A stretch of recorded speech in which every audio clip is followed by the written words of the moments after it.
it's Guido coming at you with the Tactics Talk. Welcome back. I hope you have a fantastic day, my friends. Let's talk about bringing it back from the brink. Bringing it back from the brink. These are the kinds of games that once you start to get good enough, you will start to win. These are the games that maybe should have not gone your way that you're able to bring back based on what you do in the game. Let's see how I handle this one. Is that... Yeah. What a fantastic, amazing player I am. Alright. It helps to be in an overpowered tank. We'll start with that. The T-17. What is this thing? It's a light tank, but it really fights like a medium. It's got 5 shells. This is an absolute monster, and I would consider it pretty well overpowered. The only thing that keeps it from being absolutely overpowered is it is a light tank, and it's a tank that requires skill. Most of these, I don't know, high burst potential, fast, lightly armored tanks take a significant amount of skill to get the most out of them. There are plenty of situations and maps where they're really at a disadvantage, but in a situation like this, in a map like this, they're actually pretty good. So, you gotta have a plan. Let's take a look at my initial position. Who likes it? I take a look. I sort of noticed, should have noticed earlier. I actually did kind of notice nobody was coming with me. But I have no reason now to be up here. If there's any kind of push up into these, I guess, church buildings right here, up into the church, I'm doomed. Because they're going to find me alone. They're really not going to be taking hits from anybody. I'm bailing out of this. Okay? So I'm fast enough, though, to do that, relatively. It's not a zipping, lightning speed tank, but it's got decent mobility, especially for a Tier 7. And we'll head on out of here. Remember, this is a Tier 7 battle. There are no Tier 8 tanks, light tanks with CVS, so that is an advantage right there, or at least it's not a disadvantage. In a Tier 8 battle with Tier 8 light tanks with the CVS, you got to have a lot of care with the tank like the T-17.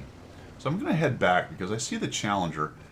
The T-24 has been watching for a while. The Challenger's the guy I saw coming at me, but I don't see a whole lot more help coming his way. To be honest with you, I'm not that scared. So now I'm going to swing back, see if maybe I can jump on the Challenger, although now he's got a buddy. So now I need to rethink that a little bit. We're going to be careful. We come up and post up. I like this bush right here. Kind of take a look and see if anybody's hanging out in that area. So far, they don't know where I am, which is good. We're going to go ahead and just knock down this building a little bit, see if we can get some shots on the guys across there. There's a lot of stuff in the way here that's hard to get the highlights on people. I think I can even try one more shot at the fence, but unfortunately the fence does not get shot. I think you can get highlights through that fence, though. Alright, so the SP dies. This is not great. I'm already sensing a problem. An E-25, a Gabbler's Destroyer, a 3-4. This is starting to become not a place for me right here, fellas. Starting to become not a place for me. I can't see that guy. There's an E-25. The E-25 itself is dangerous enough. Never mind all the rest of the crossfire from guys once I get lit. And then the 103 pushes in. Like, I'll stay here for a second. Maybe I can help him out a little bit. He does a pretty good job turtling up right there.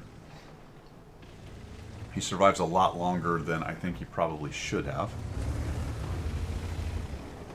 So it's only me, an IKV, and a Skoda T-24. So what are you going to do on this map if you get into this situation? This flank is not really your home. You're not going to be able to do much of a push. You're only trying to hold them back. And you know that because you don't have a lot of power behind you, there's a Super Hellcat and a Dicker, but the problem with them is they don't really have great shots into this area from that hill. So that being said, if you're in this situation, you've got to be ready to bail back into the bushes back in the back, and hopefully the Dicker and the Super Hellcat can help things that are unwise and push. So for now I'm holding them off. The IKV's there. Now we're getting another guy pushing in, so I'm really not liking this. Now the Stug is getting aggressive, and it's time to go. Here comes the Gabblers, yeah. Probably past due. We are outnumbered by a lot. We're just going to go. We're going to put as many of the buildings between us and them as we can. Sorry, IKV, nothing I can do for you right there. I see the T-24, so I'm thinking, well, maybe I can come over here and get some free shots on these guys. That does get me lit. Put some shots onto him. He's not looking at me, so we'll do this. Excellent. Back out. I'm glad we didn't get hit again. We'll hit C and reload. We did an okay job. The 103 being alive kind of surprised me, so that's very helpful. Come over here and see if we can't shoot this guy. No, we're sort of sitting out in the open right there, aren't we, fellas? Try to get away. cross over here. We get lit. Dang it. This building is destructible. Bit of a mistake there, fellas. That timing wasn't enough, right? I didn't go dark. I did not wait long enough. I just gave up those hit points for no reason. Honestly, he probably should have put another one in there based on the way I was maneuvering. He might have got another shot off of me. And now we're out of here, right? All of our friends are dead. Didn't get much out of it, did we? 226 assists, 206 damage. Not a whole lot. And 0 kills so far. So we did what we could on that flank. The team is losing a little bit overall, 4-3. And we're going to run back here into these bushes. So everybody knows that if the defense falls back, it's hard to peel them out of these bushes. But the bushes are pretty close to the purple line. It's really hard to shoot back here without getting lit if there's a couple angles on you.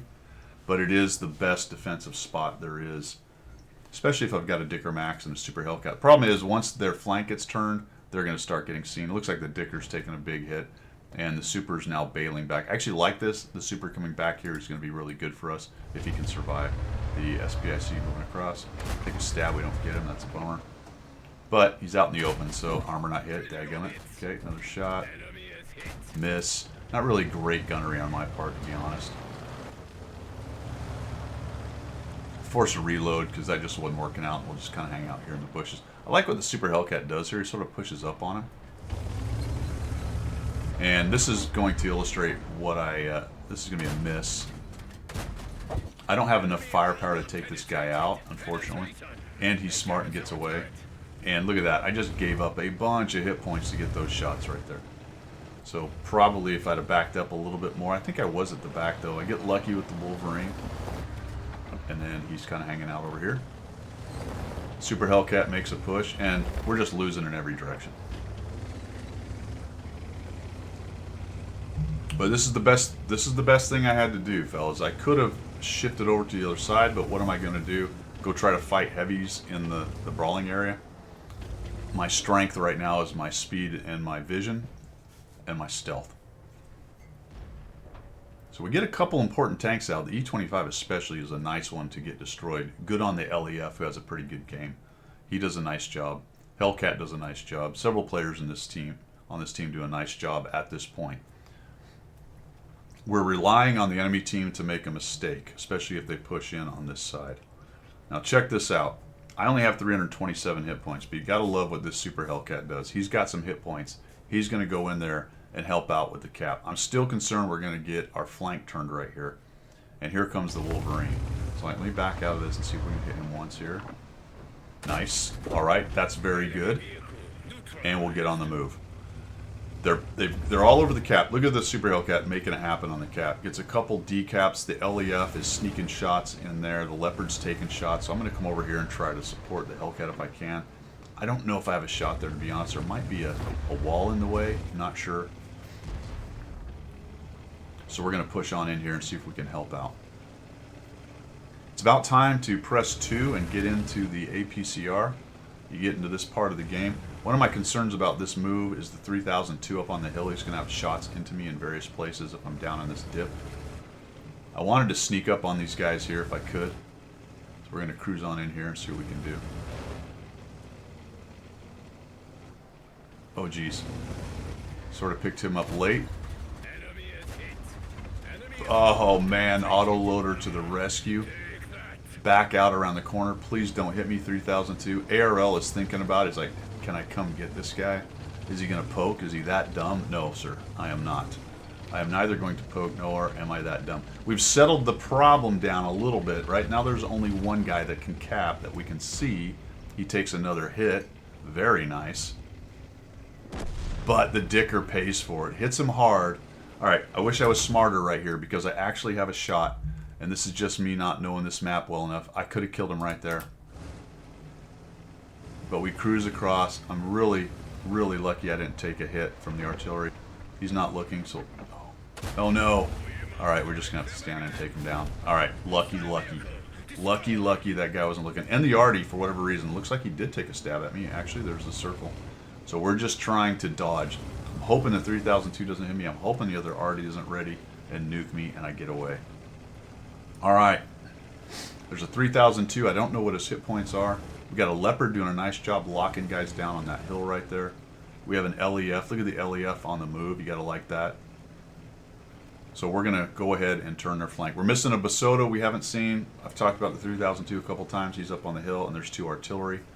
Mobility, stealth, and vision is going to win this game. We have 5 minutes. So we got 3 kills now, 900 damage, 546 assist. It is funny at times, guys. There's an artillery shot, so I know at least one of them's back there in the tree line. That's my assumption, but it's good to get a confirmation. At least a few seconds ago, that's where he was.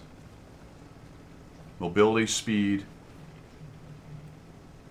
vision. Mobility, speed, vision, fellas. Like I said, didn't particularly play well. Isn't it interesting, what I was trying to say, that quite often we start to play better after we lose a bunch of hit points by being a Muppet. So don't be like me. Play better first. Alright, we shut that guy down, didn't get lit. Hit C, notice I had 1 shell left. I want to reload. This thing reloads relatively quickly. We're going to push across here. I know the 3002. Also, shout out to the Su-8. I sent him a note. GG. Absolute baller move to get in there and keep those guys busy. I don't have any idea why they didn't just drive in and kill him, to be honest. Low hit points, maybe. I haven't seen what their hit points are, and he's got full hit points. But still, I don't know. I guess they were worried about being shotgunned, but he absolutely keeps those 2 guys busy while I clean up their artillery. We're going to talk about the artillery in just a second in the situation, to be honest with you. Because I gave people grief a while ago about going after artillery when it wasn't the situation. But this is an encounter battle. We were able to stop. I went up to the cap when it was required to help them take down the guys that were in the cap. But once that danger was gone, now we're at our leisure. Now we can go around and figure out where their artillery is, right?